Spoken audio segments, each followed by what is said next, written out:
Topraksız tarıma yeni başladıysanız muhtemelen karşınıza sürekli aynı malzeme çıkmıştır. Kaya yünü. Peki hiç düşündünüz mü? Neden bitkileri yetiştirmek için kaya kullanıyoruz? Toprak kullanmıyoruz ama neden kaya? İşte bu videoda önce kaya yününün ne olduğunu, neden hidroponik sistemlerde bu kadar çok kullanıldığını ve doğru şekilde nasıl kullanılması gerektiğini anlatacağız. Sonrasında ise çok daha merak edilen bir soruya geçeceğiz. Kaya yünü kullanmak zorunda mıyız? Cevap: hayır. Çünkü kaya yününün yerine kullanabileceğiniz birçok farklı yetiştirme ortamı bulunuyor. Ama önce kaya yününü tanıyalım. Kaya yünü, belirli kayaçların çok yüksek sıcaklıklarda eritilmesi ve ardından lifli, gözenekli bir yapıya dönüştürülmesiyle elde edilen bir yetiştirme materyalidir. İlk bakışta sıradan bir sünger gibi görünebilir. Ama aslında hidroponik sistemlerde oldukça önemli bir görevi vardır. Bitkinin köklerini sabitler, suyu tutar ve aynı zamanda kök bölgesinde hava boşlukları oluşturur. İşte bu son özellik özellikle önemlidir. Çünkü sağlıklı bir kök sistemi sadece suya ihtiyaç duymaz. Oksijene de ihtiyaç duyar. Kaya yününün gözenekli yapısı sayesinde kök bölgesinde hem nem hem de hava bulunabilir. Peki kaya yünü en çok nerede kullanılıyor? Özellikle tohum çimlendirmede ve fide yetiştirmede. Kaya yünü küplerinin içerisine tohum yerleştirilir. Tohum çimlenir. Kökler küpün içerisinden aşağı doğru gelişmeye başlar. Fide yeterli büyüklüğe ulaştığında ise bu küp doğrudan hidroponik sistem içerisine yerleştirilebilir. Yani bitkinin köklerini topraktan söküp başka bir ortama taşımak zorunda kalmazsınız. Bu da fide şaşırtma sırasında oluşabilecek kök hasarını azaltabilir. Peki kaya yünü nasıl hazırlanır? Burada yeni başlayanların yaptığı önemli bir hata var. Kaya yününü alıp doğrudan içerisine tohumu koymak her zaman doğru yöntem değildir. Öncelikle kaya yününün uygun şekilde nemlendirilmesi gerekir. Ancak burada amaç küpü suya boğmak değildir. Kaya yününün tamamen suya doyması ve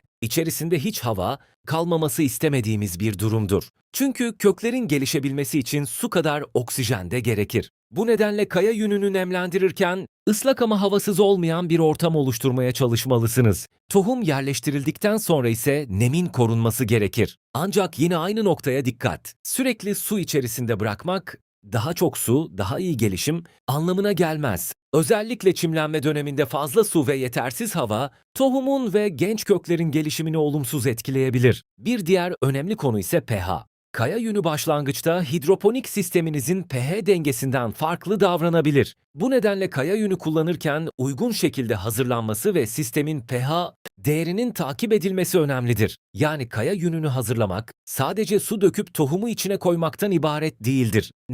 Hava, pH ve doğru sulama dengesi birlikte düşünülmelidir.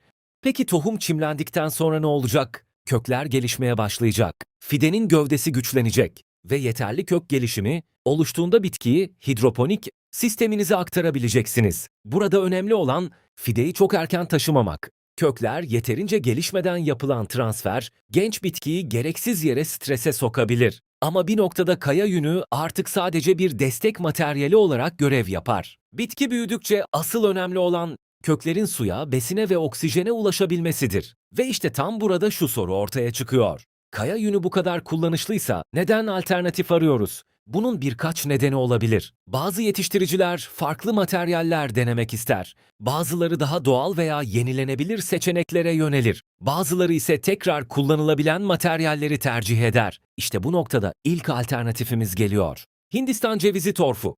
Kokopit, Hindistan cevizi kabuğunun lifli yapısından elde edilen bu materyal, topraksız tarımda oldukça popüler. Suyu iyi tutar. Kök bölgesinde nemli bir ortam oluşturur. Aynı zamanda doğru yapıda olduğunda köklerin hava almasına da yardımcı olabilir. Özellikle damla sulamalı sistemlerde ve bazı yetiştirme ortamı karışımlarında oldukça kullanışlıdır. Ama burada önemli bir detay var. Her Hindistan cevizi torfu hidroponik sistem için uygun değildir. Kalitesiz veya yeterince işlenmemiş ürünlerde tuz bulunabilir. Bu nedenle hidroponik kullanıma uygun, yıkanmış ve gerektiğinde tamponlanmış ürün tercih etmek gerekir. İkinci alternatifimiz perlita. Perlit çok hafif ve gözenekli bir materyaldir. En büyük avantajlarından biri kök bölgesinde hava boşluklarını artırmasıdır. Suyu Hindistan cevizi torfu kadar uzun süre tutmaz. Bu nedenle çoğu zaman başka materyallerle birlikte kullanılması daha avantajlıdır. Örneğin Hindistan cevizi torfu suyu tutarken perlit hava geçirgenliğini artırabilir.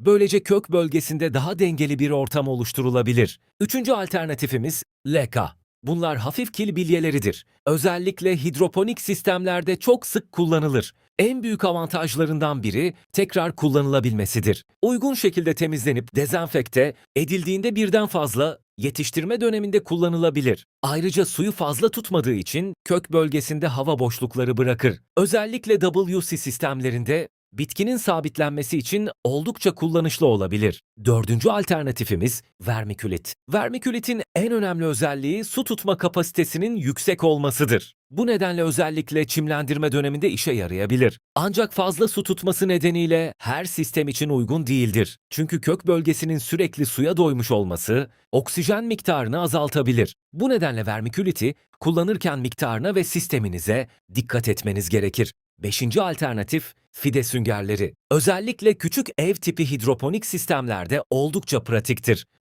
Peki tohum çimlendikten sonra ne olacak? Kökler gelişmeye başlayacak. Fidenin gövdesi güçlenecek ve yeterli kök gelişimi oluştuğunda bitkiyi hidroponik sisteminize aktarabileceksiniz. Burada önemli olan fideyi çok erken taşımamak. Kökler yeterince gelişmeden yapılan transfer, genç bitkiyi gereksiz yere strese sokabilir. Ama bir noktada kaya yünü artık sadece bir destek materyali olarak görev yapar. Bitki büyüdükçe asıl önemli olan köklerin suya, besine ve oksijene ulaşabilmesidir. Ve işte tam burada şu soru ortaya çıkıyor. Kaya yünü bu kadar kullanışlıysa neden alternatif arıyoruz? Bunun birkaç nedeni olabilir. Bazı yetiştiriciler farklı materyaller denemek ister. Bazıları daha doğal veya yenilenebilir seçeneklere yönelir. Bazıları ise tekrar kullanılabilen materyalleri tercih eder. İşte bu noktada ilk alternatifimiz geliyor. Hindistan cevizi torfu. Kokopit, Hindistan cevizi kabuğunun lifli yapısından elde edilen bu materyal, topraksız tarımda oldukça popüler. Suyu iyi tutar. Kök bölgesinde nemli bir ortam oluşturur. Aynı zamanda doğru yapıda olduğunda köklerin hava almasına da yardımcı olabilir. Özellikle damla sulamalı sistemlerde ve bazı yetiştirme ortamı karışımlarında oldukça kullanışlıdır. Ama burada önemli bir detay var. Her Hindistan cevizi torfu hidroponik sistem için uygun değildir. Kalitesiz veya yeterince işlenmemiş ürünlerde tuz bulunabilir. Bu nedenle hidroponik kullanıma uygun, yıkanmış ve gerektiğinde tamponlanmış ürün tercih etmek gerekir. İkinci alternatifimiz perlit. Perlit çok hafif ve gözenekli bir materyaldir. En büyük avantajlarından biri kök bölgesinde hava boşluklarını artırmasıdır. Suyu Hindistan cevizi torfu kadar uzun süre tutmaz. Bu nedenle çoğu zaman başka materyallerle birlikte kullanılması daha avantajlıdır. Örneğin Hindistan cevizi torfu suyu tutarken perlit hava geçirgenliğini artırabilir. Böylece kök bölgesinde daha dengeli bir ortam oluşturulabilir. Üçüncü alternatifimiz LK. Bunlar hafif kil bilyeleridir. Özellikle hidroponik sistemlerde çok sık kullanılır. En büyük avantajlarından biri tekrar kullanılabilmesidir. Uygun şekilde temizlenip dezenfekte edildiğinde birden fazla yetiştirme döneminde kullanılabilir. Ayrıca suyu fazla tutmadığı için kök bölgesinde hava boşlukları bırakır. Özellikle WC sistemlerinde bitkinin sabitlenmesi için oldukça kullanışlı olabilir. Dördüncü alternatifimiz vermikülit. Vermikülitin en önemli özelliği su tutma kapasitesinin yüksek olmasıdır. Bu nedenle özellikle çimlendirme döneminde işe yarayabilir. Ancak fazla su tutması nedeniyle her sistem için uygun değildir. Çünkü kök bölgesinin sürekli suya doymuş olması oksijen miktarını azaltabilir. Bu nedenle vermiküliti kullanırken miktarına ve sisteminize dikkat etmeniz gerekir. Beşinci alternatif fide süngerleri. Özellikle küçük ev tipi hidroponik sistemlerde oldukça pratiktir. Tohum süngerin içerisine yerleştirilir. Kökler aşağı doğru gelişir. Fide büyüdüğünde ise sistem içerisine aktarılabilir. Ama çok önemli bir uyarı. Normal bulaşık süngeri kullanmayın. Hidroponik kullanım için üretilmiş fide süngerleri tercih edin. Çünkü kullanılan malzemenin kimyasal yapısı ve su tutma özellikleri önemlidir. Altıncı alternatifimiz ponza taşı. Gözenekli yapısı sayesinde kök bölgesinde hava boşlukları oluşturabilir. Drenajı iyidir. Ancak kullanmadan önce temizlenmesi ve uygun şekilde hazırlanması gerekir. Bahçeden veya doğadan aldığınız herhangi bir taşı doğrudan sisteminize koymak iyi bir fikir değildir. Çünkü beraberinde istemediğiniz mikroorganizmaları veya mineralleri taşıyabilirsiniz. Ve yedinci alternatifimiz biraz daha sıra dışı. Pirinç kavuzu. Pirinç üretiminden geriye kalan bu materyal, bazı yetiştirme ortamlarında farklı materyallerle birlikte kullanılabilir. Kök bölgesindeki hava ve su dengesine katkı sağlayabilir. Ancak burada da materyalin işlenmiş ve uygun nitelikte olması önemlidir. Yani gördüğünüz gibi kaya yünü tek seçenek değil. Ama asıl önemli soru hala cevaplanmadı. Peki hangisini seçmeliyiz? Şimdi bütün bu alternatifleri sistemlere göre değerlendirelim.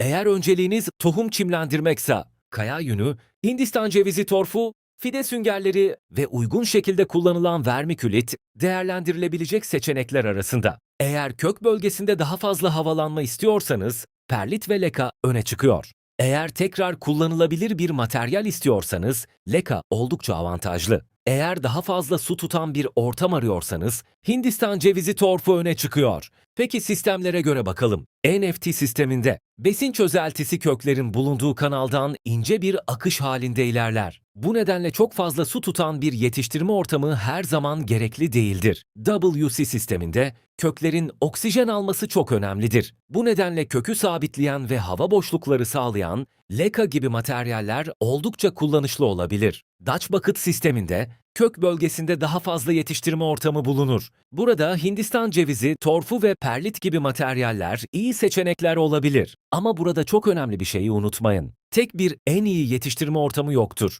Çünkü doğru seçim bitkinize, sisteminize, sulama sıklığınıza, ortam sıcaklığına ve bakım şeklinize göre değişir. Bir malzeme çok fazla su tutuyorsa bu her zaman avantaj değildir. Çok az su tutuyorsa bu da her zaman dezavantaj değildir. Çünkü önemli olan kök bölgesindeki su ve oksijen dengesidir. Bitkinin kökleri su ister, besin ister ama aynı zamanda oksijen de ister. Bu yüzden yetiştirme ortamını seçerken sadece malzemenin kendisine bakmayın, sistemin tamamına bakın. Çünkü başarılı bir hidroponik sistem sadece iyi bir yetiştirme ortamından oluşmaz.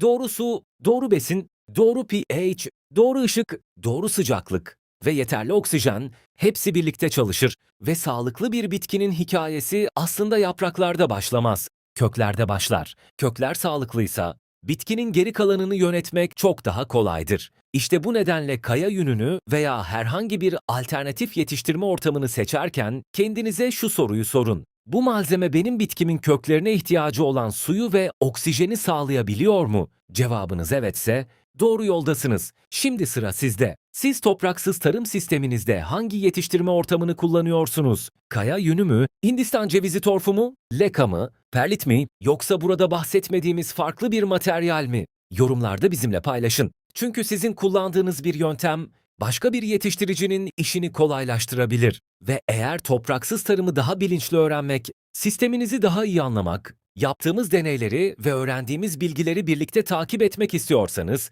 bizi takip etmeyi ve YouTube kanalımıza abone olmayı unutmayın. Çünkü burada sadece bitki yetiştirmiyoruz, deniyoruz, ölçüyoruz, hatalarımızdan öğreniyoruz ve her yeni videoda biraz daha iyi yetiştiriyoruz. Bir sonraki videoda görüşmek üzere. Topraksız kalmayın, üretmeye devam edin.